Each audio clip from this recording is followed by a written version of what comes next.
one thing I haven't done in a while is I'm gonna check the reference mix because I want to kind of hear the balance of where they were with the mix with the drums.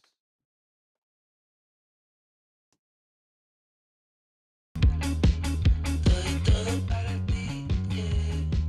No te quiero ver y no voy a repetirme.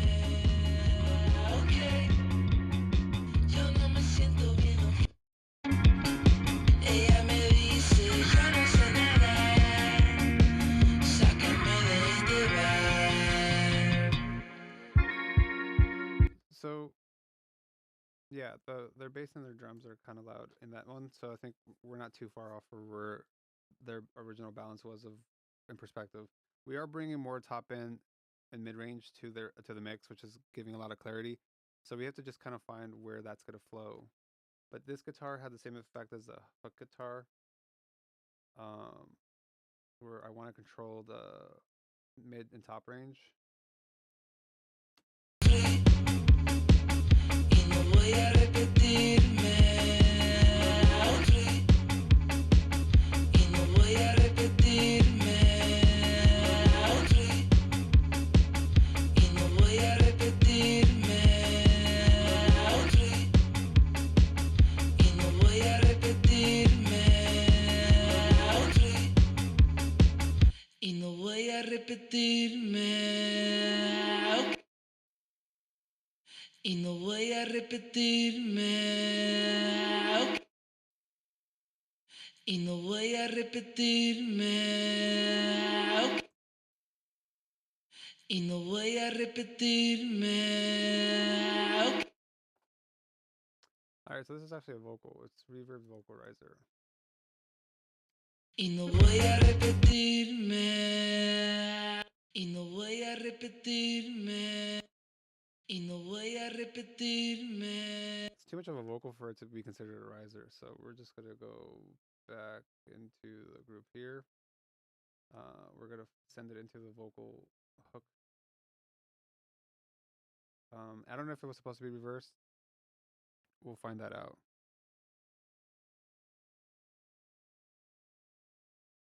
Okay, cool. Yeah, I see the relative drums. Okay, I'll check that. I can't check on Twitch, I think, because if I can't stream commercial music that I don't that isn't already released. But I'll check it when I finalize some stuff. But yeah, this reverb, it says reverse, no reverb vocal riser, but we're just gonna put it in the hook for now. See where it goes.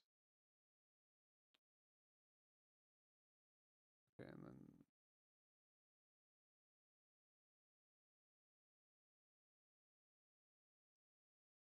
Y no voy a repetirme. Okay. Y no voy a repetirme. Okay. Y no voy a repetirme. Okay. Yo no me siento bien. Y no voy a repetirme. Okay. Yo no me siento bien. Y no voy a repetirme. Okay. Yo no me siento bien. Y no voy a repetirme.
this riser to cut through a little bit more.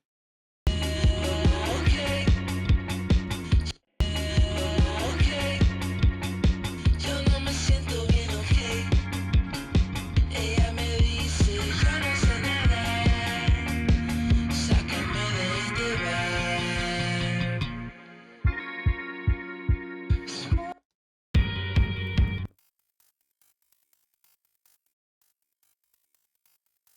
Okay, so this I want to add some stuff to give it space. It's 2 in the middle. This is a great plugin by Polyverse Wider. Again, stereo imaging, but it just moves it and keeps it in phase. It does a lot of cool things inside.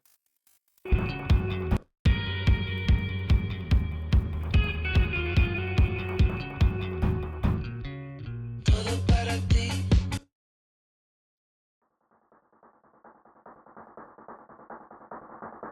So one of the things that I've been doing with these risers, I'm adding the H verb delay, reverb, because it's very synthetic and it cuts through. It's a really dense mix of instrumentation, and this is gonna help me kind of cut through it.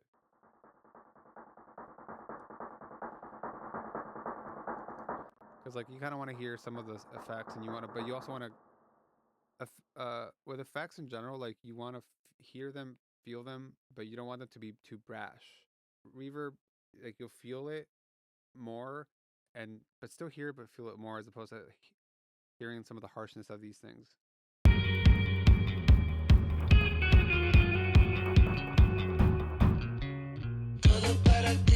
See, because it gave it like a cool little tail, because it kind of cuts, but now it has a tail. It's very minimal, but it's just the little things that I like to make sure that things flow.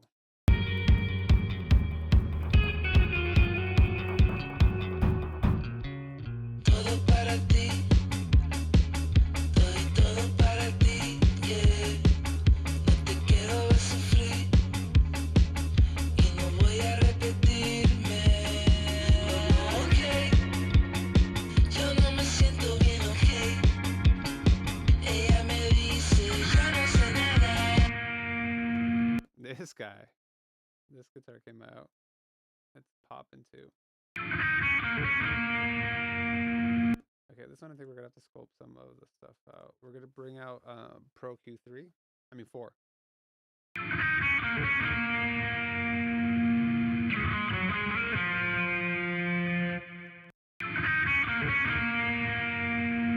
Like you can just see that this frequency is popping out a lot, and we want to control that. So I'm also rolling off the low end on this because it just has a lot of rumble from the low end that we don't need. And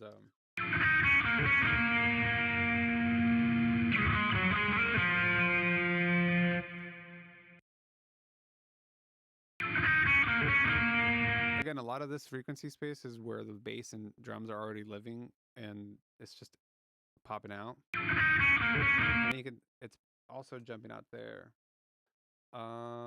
What I am gonna do is add a de-esser, and we're gonna do 2500.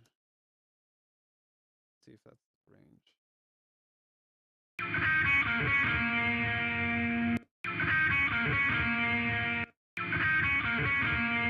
Okay, so this really smoothed the sound out, so it's not as like piercing.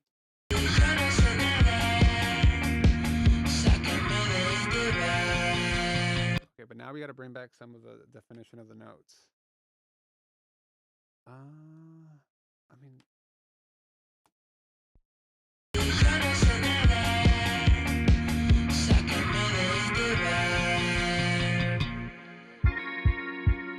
It's my love for you.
All right, so this plug I just added this EQ, and like I like the setting to start with, but it's way too loud. It's my love for you. It's my love for you. It's my love for you. It's my love for you. It's my love for you. It's my love for you. It's my love for you.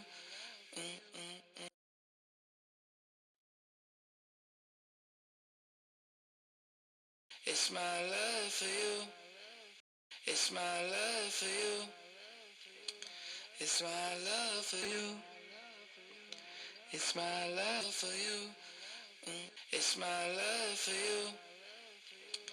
It's my love for you. It's my. So I have to add some top end because it's like we were getting more clarity out of everything else, and the vocals we just gotta open up a little bit. But as we're doing that, we're getting the sibilants coming out. So we're going to add the de-esser. My frequency that I always like to start with is 4271. It's my love for you. It's my love for you. It's my love for you. It's my love for you. It's my love for you. It's my love for you. It's my love for you.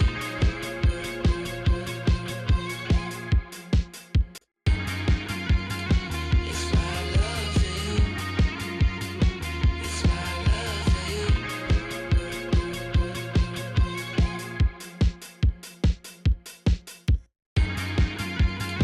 It's my love for you. It's my love for you.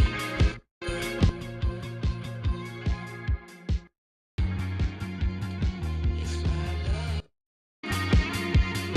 It's my love for you.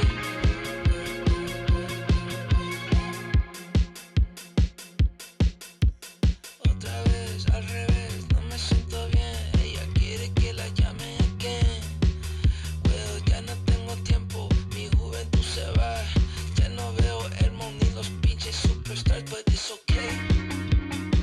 Yeah, I know I'll be okay. Tú siempre dices, no sabes nada. Pues sácame de este vibe. It's my love for you. It's my love for you. It's my love for you.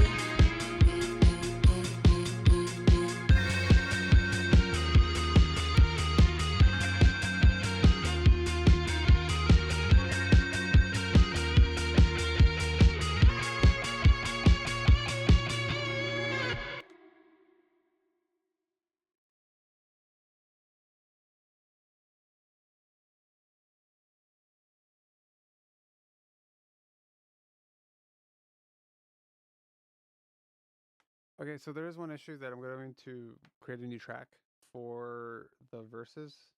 I think the last hook has that in there. So, or hold on. Okay. Let's see what's going on. So I think I am.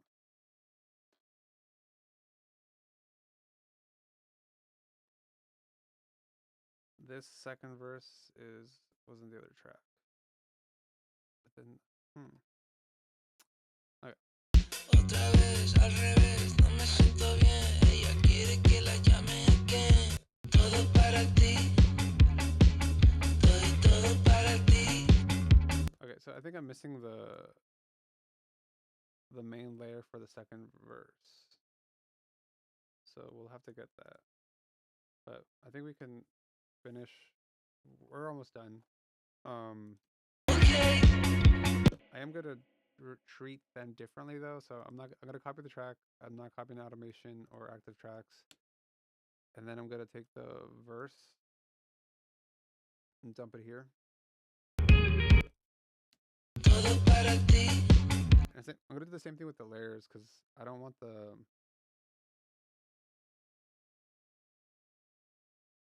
I want the non-layers to I want the hook section and the verse section to be a little different, level wise, sonic, not sonically, but level wise, because more things pop off in the hook, and the verses are a little quieter.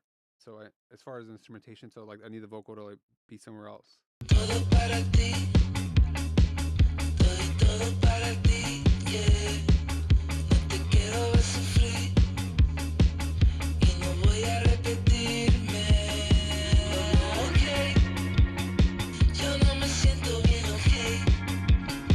Ella me dice, yo no sé nada, sácame de este bar. It's my love for you.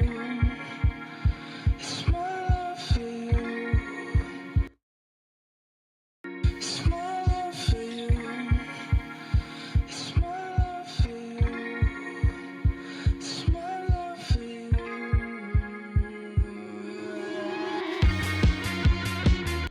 So I'm noticing that the airband from the plugin is adding a lot of like hiss and stuff. So I'm gonna remove that stuff. It's my love for you. It's my love for you. It's my love for you.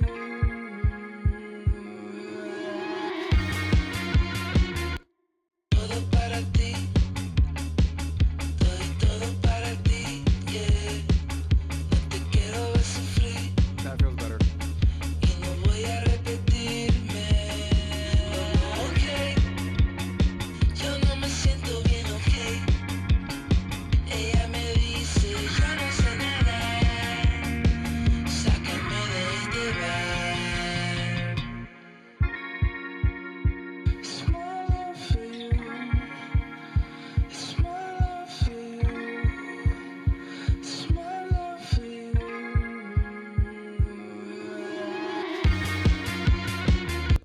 Okay, so I think the last two things we gotta touch on are these synths. So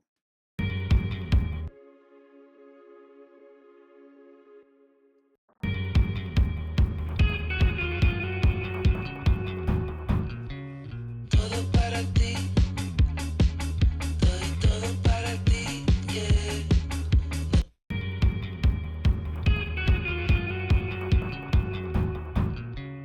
Todo para ti.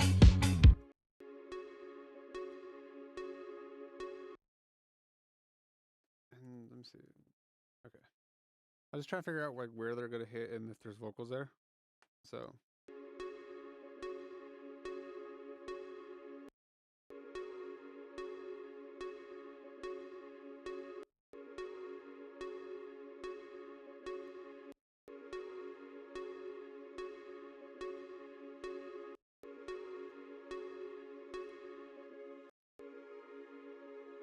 you know what? Let's. This is my favorite plugin for like that range. It's the legacy version of the Helios. It's a 10K band, and then we're just gonna go. It's just I don't know whatever the algorithm is inside of it. It's a smooth top end. It doesn't get too harsh, but it opens up stuff like this, like here. It's just and it's clearer in a much musical way.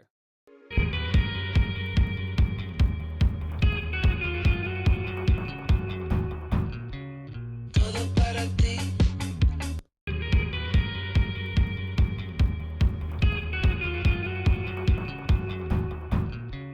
Todo para ti.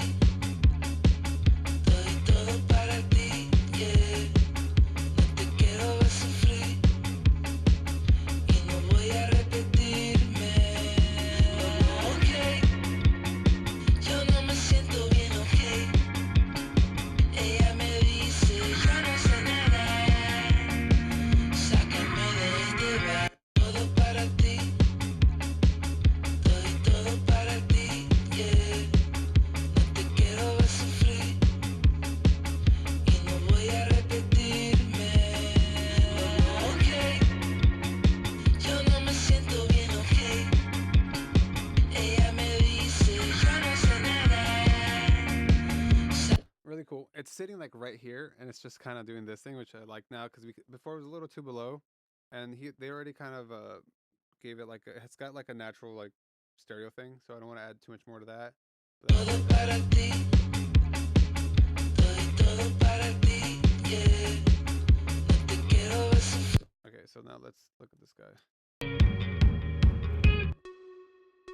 I want those things to hit a little bit stronger. Let's do 1176. Go with the legacy guy. Oh, not this one. I like the silver face. 1176. That's the guy. So we're gonna want like a fast attack, quick release. With this plugin, the 7 is faster attack, and 7 on the release is faster.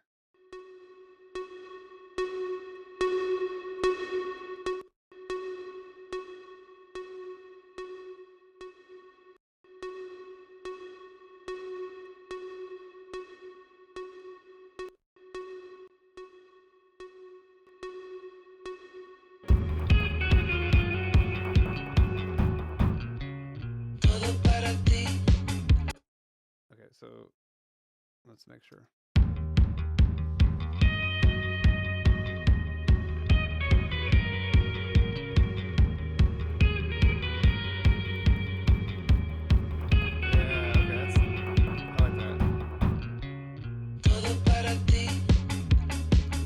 So now we're getting it. The attack is coming through more. I lowered it in volume a little bit because it was too strong, but I can hear it now. I can feel it.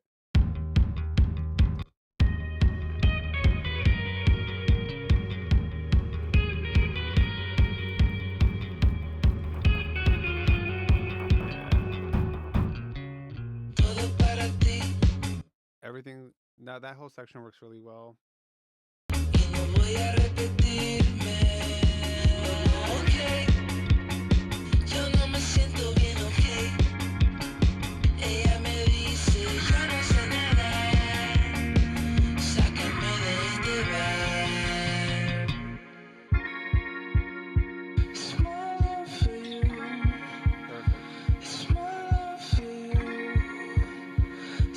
So that's a really tender moment. I like that a lot.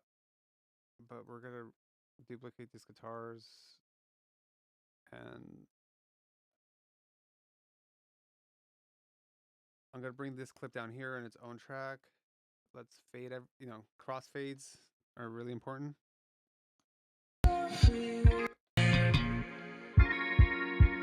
So see, it's a little too pingy.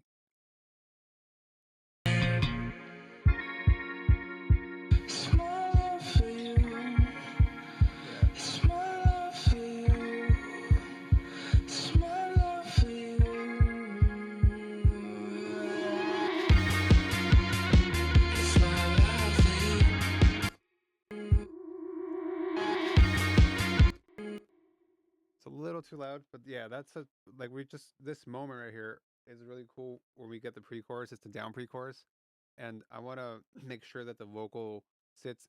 This was fighting a little bit too much with the vocal. Now, here's another trick I like to do. So soothe 2, we're gonna go to the vocal first. So here's a pre-vocal, and then I'm gonna send it to a bus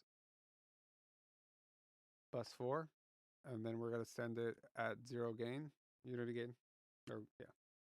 And then we're gonna go back here to soothe. We're going to the key, which is gonna be, we're gonna sidechain it. So we're gonna pick the same, the input for the key is gonna be the output of that send, and then we're gonna click sidechain. So what it's doing now, soothe, it's gonna be reacting to the vocal frequencies, to the frequencies of the vocal, and lowering those in the guitar, so it's not fighting the vocal. So it's such a tender moment. I want to make sure that we hear every little, nuance of his vocal.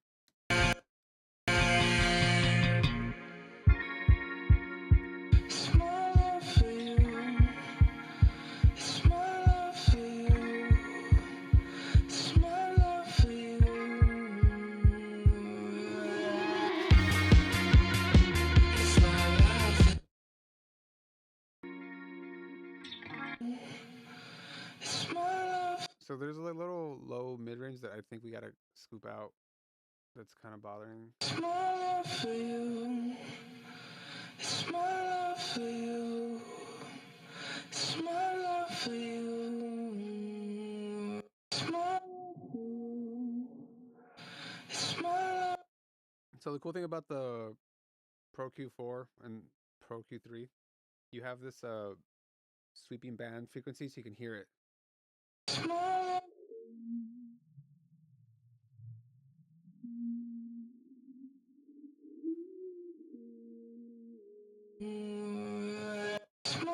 for you. It's my love for you. It's my love. It's my love for you. It's my love for you. So okay, more or less those are the frequencies. The Q is about 2.5, and then I'm making it a dynamic, and then we're gonna take the dynamic to do the heavy lifting. It's my love for you. It's my love for you. Here we're gonna do make this into a dynamic EQ. When it's a dynamic EQ, it's basically just reacting when that frequency starts popping up, and you're trying to grab that. It's my love for you. Yeah, that's much smoother.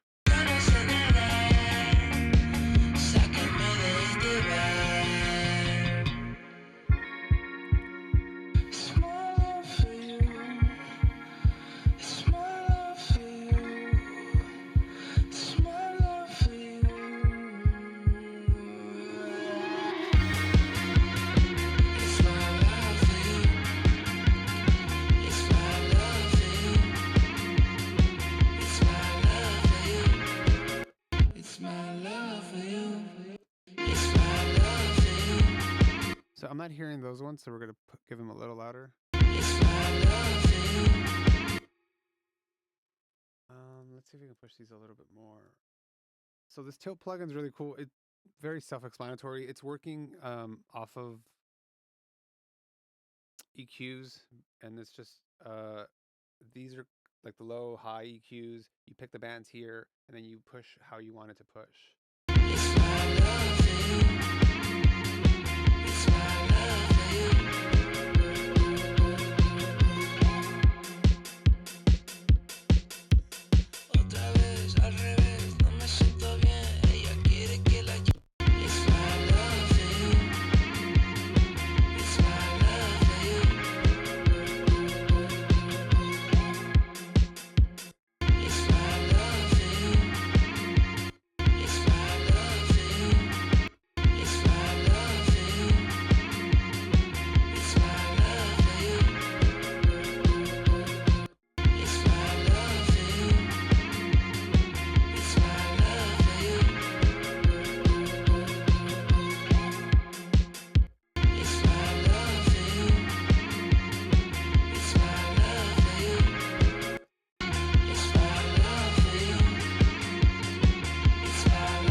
No, okay, so there wasn't meant to be a layer there. It's okay, so that's correct.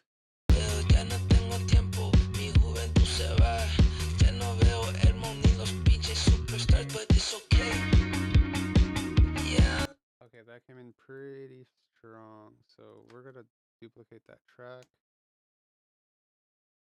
I could automate stuff, but we're at such a low track count that just creating tracks and lowering them, or maybe doing anything additional, is very beneficial for me. So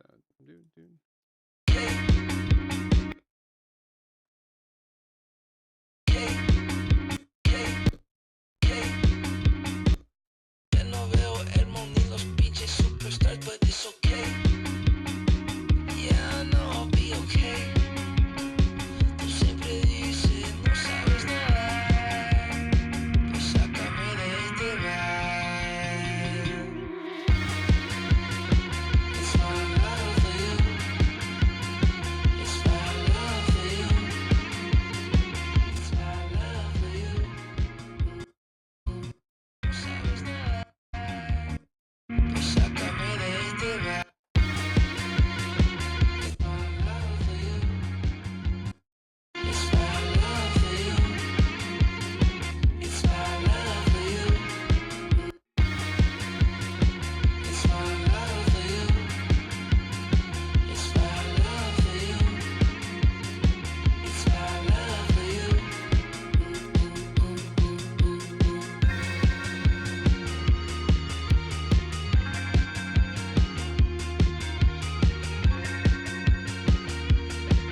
You saw me going back and forth because I wanted to check the reference to see where in their heads they had some of the balances. Like some of the guitars I think came up a little bit after the effects and processing I did to it. So I was bringing some of that back down. Then I had to make sure that some of the harmonies on the vocals were a little louder.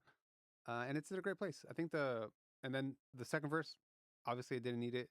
I'm going to put that on its own track though because right now it's a layer and it should be a main. So I'm going to treat it like a main, and I'm going to just copy over the same processing. Otra vez al revés, no me siento bien. Ella quiere que la llame again. Pero ya no tengo tiempo, mi juventud se va. Ya no veo el mundo ni los pinches superstars, but it's okay. Yeah, I know I'll be okay. Okay, so we gotta do some automation of the vocals. It's a little louder here. Yeah, I know I'll be okay. Tú siempre dices, no sabes nada. Pues sácame de este vibe. It's my love for you. It's my love for you. It's my love for you.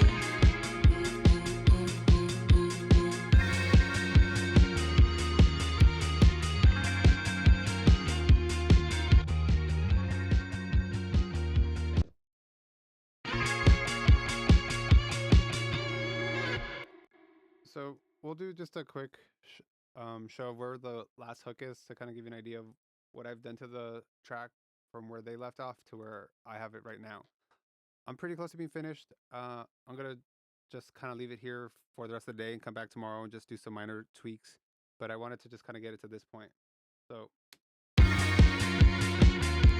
we're gonna start playing their song. And Joseph, thanks a lot for joining me today.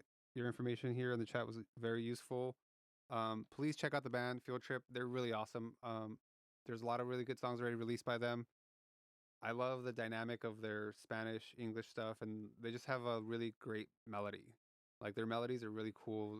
They captured my ear. So I'm glad to be able to do this with them. And yeah, I'm not sure when it will drop, but hopefully sooner than later. But yeah, great song, great band. If you enjoyed hanging out with me in the stream and learning all the different things that I've been doing, please subscribe. I'm going to be on Twitch, TikTok, and then I'm going to put a copy of this on YouTube as well. And that's what you're not supposed to say on TikTok, I've remembered now. But anyways, appreciate it, everybody. We're going to listen down to the original where they left it off, and then we're going to listen to my current mix. It's my love for you. It's my love for you. It's my love for you.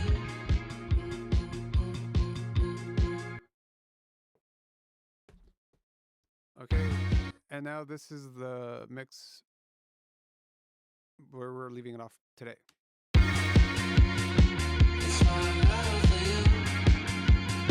It's my love for you. It's my love for you.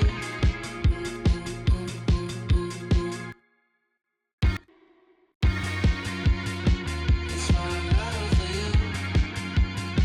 It's my love for you. It's my love for you.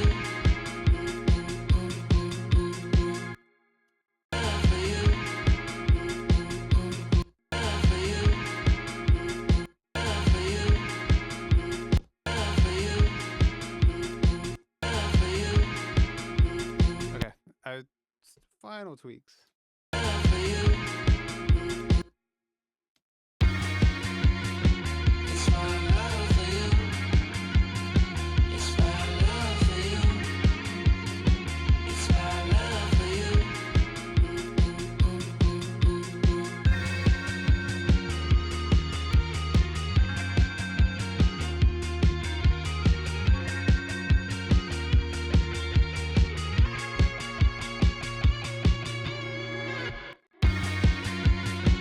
It's my love for you. It's my love for you. It's my love for you.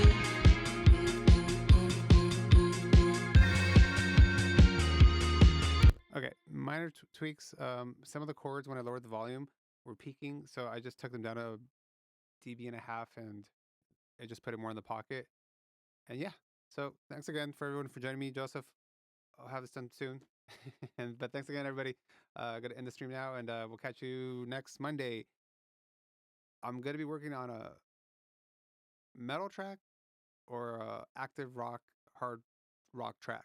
So I have one already in, but I have another one that might come in, and they were supposed to finish it a few weeks ago. But if they finish it by the next few days, I'm gonna do theirs, the active rock one first, and then we'll have a metal one the week after. But we have a bunch of rock coming up, and yeah, I'll be here every Monday, 8 a.m. Pacific Standard Time, 11 a.m. Eastern. And thanks for joining me.